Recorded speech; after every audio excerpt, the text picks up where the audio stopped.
शालिनी की उम्र लगभग 28 साल की हो चुकी थी, लेकिन अभी तक उसकी शादी नहीं हुई थी। शालिनी के मम्मी पापा सरला और महेश जी ने कभी उसकी शादी के लिए कुछ ज्यादा कोशिश भी नहीं की। शाली मन ही मन चाहती थी कि दूसरी सहेलियों की तरह उसका भी घर बस जाए, लेकिन वो अपने मम्मी पापा से ये बात कहती भी तो कैसे कहती। माँ जानती है, मेरी सहेली है ना शीतल, उसे बेटी हुई है, बड़ी प्यारी बच्ची है उसकी। अरे ये तो बहुत अच्छी बात है। उसकी शादी भी तो 4 साल पहले हो गई थी ना। और क्या करो बेटा, चाहते तो हम भी यही है कि तुम्हारी शादी हो जाए, लेकिन कोई अच्छा लड़का मिलता ही नहीं। कोई बात नहीं मम्मी पापा, मैं जानती हूँ आप मेरे लिए बहुत अच्छा रिश्ता ढूंढना चाहते हैं। अभी मेरी इतनी उम्र भी तो नहीं हुई है। अच्छा शालिनी बेटा, क्या है ना, मेरे पास नई साड़ी नहीं है और मुझे किटी पार्टी में जाना था, तो इस महीने तेरी तनख्वाह आ जाए तो एक नई साड़ी दिलवा देना बेटा। और बेटा मेरा मोबाइल भी थोड़ा पुराना हो गया है, 6 महीने से इसी को काम में ले रहा हूँ। एक नया मोबाइल ला देना बेटा। हाँ हाँ मम्मी पापा। और माँ, आप तनख्वाह की चिंता क्यों करती हैं? साड़ी तो मैं आपको कल ही दिलवा दूंगी। और रही बात आपके मोबाइल की, तो मैं आज शाम को ही ऑफिस से लौटते वक्त ले आऊंगी। अरे भगवान सबको तुम्हारे जैसी बेटी दे, कितना ध्यान रखती है अपने मम्मी पापा का। पापा, आज आप दुकान नहीं जा रहे हैं क्या? वो क्या है ना बेटा, मेरे सर में जरा दर्द हो रहा है, इसलिए आज दुकान जाने का मन नहीं है। पापा दवाई ले लीजिए, और अगर हो सके तो चले जाइए। इस तरह दुकान बंद रहेगी तो ग्राहक आना बंद कर देंगे ना। अरे बेटा तेरे पापा की अब उम्र हो चली है, और तू है ना हमारी कमाओ बेटी, इतनी अच्छी नौकरी करती है, हमारा ख्याल रखती है, तेरे पापा को चिंता करने की क्या जरूरत भला है? ठीक है पापा, आप अपना ध्यान रखिए। मैं ऑफिस से लौटते वक्त आपका फोन ले आऊंगी। और माँ, आपकी साड़ी हम कल लेकर आएंगी। शालिनी के जाने के बाद क्या करे, शालिनी के लिए सच में कोई लड़का ढूंढकर उसकी शादी करवानी है क्या? तो पागल हो गई हो क्या? वो शादी करके इस घर से चली गई तो हमारे खाने के लिए पैसे कहाँ से आएंगे? जानती हूँ वैसे भी आपको ना दुकान पर जाने में, काम करने में आलस आता है, अच्छे से पहचानती हूँ आपको। हाँ तो क्या हुआ, बेटी नौकरी करती है। जब बच्चे माँ बाप की कमाई पर मजाक कर सकते हैं, तो क्या माँ बाप बच्चों की कमाई पर थोड़े दिन चैन से जी नहीं सकते? अरे वो तो हम जी रहे हैं ना, देखा ना हमारी बेटी एक ही बार में हमें मोबाइल और साड़ी दिलाने के लिए कैसे फट से तैयार हो गई। एक दिन सरला की एक पड़ोसन अपनी भतीजी का रिश्ता लेकर सरला के घर आती है। सरला बहन, ये मेरा भतीजा है प्रशांत। इसके लिए रिश्ता ढूंढ रही थी बहुत दिन से। अचानक से तुम्हारी बेटी का ख्याल आया। इतनी सुंदर और अच्छी नौकरी वाली लड़की है, मुझे तो बहुत पसंद है। और तुम्हारे पसंद करने से क्या होता है? मेरी बेटी को भी तो तुम्हारा भतीजा पसंद आना चाहिए ना। हाँ, ऐसे थोड़ी ना कि तुम्हें हमारी लड़की पसंद आ गई और हमने रिश्ता कर दिया। मेरा भतीजा बहुत बड़ी कंपनी में जॉब करता है। अंकल जी, मैंने आपकी बेटी को देखा है और वो मुझे बहुत पसंद है। हाँ तुम्हें तो पसंद है, लेकिन हमें भी तो उससे एक बार पूछना पड़ेगा ना। तो बुलाइए ना शालिनी को, उससे पूछ लेते हैं कहाँ है वो। ऑफिस गई है और उसको आने में अभी देर लगेगी। लेकिन तभी शालिनी ऑफिस से आ गई। ये लीजिए, शालिनी भी आ गई। अब आमने सामने ही बात कर लेते हैं। आओ आओ शालिनी बेटा, इससे मिलो। मेरा भतीजा प्रशांत प्राइवेट कंपनी में अच्छी जॉब करता है। अब बेटा, तुम्हें ये लड़का पसंद है क्या? देखो बेटा, सोच समझ कर हाँ करना, तुम्हारे ऊपर कोई जबरदस्ती नहीं है।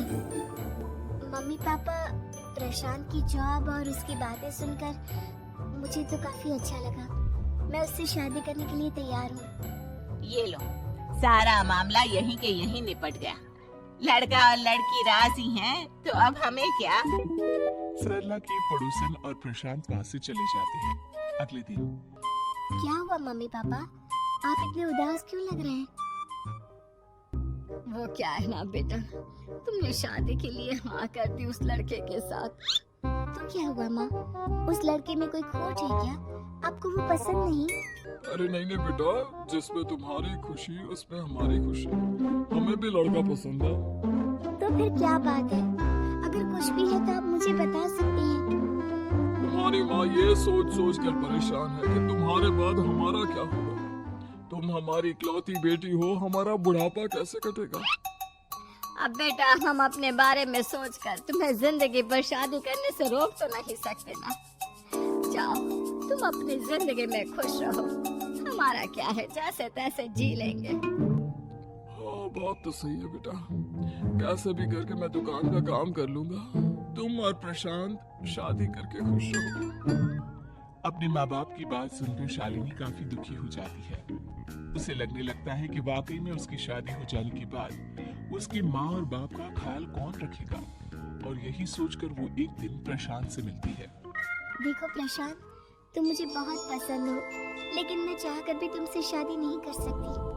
अरे क्या हुआ शालिनी, क्या तुम मेरी किसी बात से परेशान हो? नहीं नहीं प्रशांत, मैं अपने माँ बाप की इकलौती संतान हूँ। अगर मैं भी शादी करके घर से चली गई तो उनका ख्याल कौन रखेगा, उनका खर्चा कौन उठाएगा? तो क्या तुम सारी जिंदगी शादी नहीं करोगी? शायद नहीं प्रशांत, और अगर अपने माँ बाप के लिए ये भी करना पड़े तो इसमें गलत क्या है? प्रशांत की सारी बात जाकर सरला की पड़ोसन यानी कि अपनी बुआ को बता देता है। ये सरला तो बड़ी चालाक निकली। प्रशांत वो अपनी बेटी के साथ खेल खेल रही है। कैसा खेल? आप क्या कहना चाहती हैं? अरे शालिनी बहुत सीधी और संस्कारी लड़की है, लेकिन ये सरला और महेश एक नंबर के चालाक हैं। बुआ जी आपकी बात सही है, लेकिन अपनी बेटी के साथ भला कोई क्यों चालाकी करेगा? वो तो मैं तुझे कल बताऊंगी। तो कल सुबह मेरे साथ शालिनी के घर चलना। और फिर अगले दिन क्या हुआ सरला बहन, तुम्हारी बेटी ने तो शादी के लिए मना कर दिया। अब पता नहीं बहन जी क्यों मना कर दिया। हम तो चाहते थे कि बेटी की शादी धूमधाम से करें। हमारी तो बहुत इच्छा थी कि शालिनी की शादी प्रशांत के साथ हो जाए, लेकिन अब क्या करे, वही नहीं चाहती। आंटी जी, शादी के बाद मुझे अपने माँ बाप की बहुत चिंता रहेगी। उनका ख्याल कौन रखेगा? और इसलिए मैं प्रशांत तो क्या किसी से भी शादी नहीं करना चाहती। अंधी हो गई हो क्या माँ बाप के प्यार में? पहले जरा अपने माँ बाप से सच तो पूछ लो। कैसा सच? यही सच शालिनी कि ये तुम्हारे सगे माँ बाप नहीं है और तुम इनके लिए सिर्फ पैसे कमाने का एक जरिया हो। अरे ये तुम क्या कह रही हो? सच ही तो कह रही हूँ भाई साहब। अब सीधे सीधे अपनी बेटी को अपनी सच्चाई बताओगे या फिर मैं कोई दूसरा तरीका निकालूं?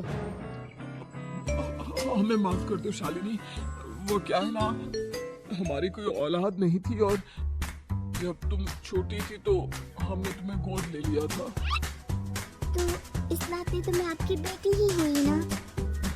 लेकिन तुम्हें गोद लेने का हमारा सिर्फ एक ही मकसद था कि बड़ी होकर तुम नौकरी करो और हमारे लिए पैसे कमाओ।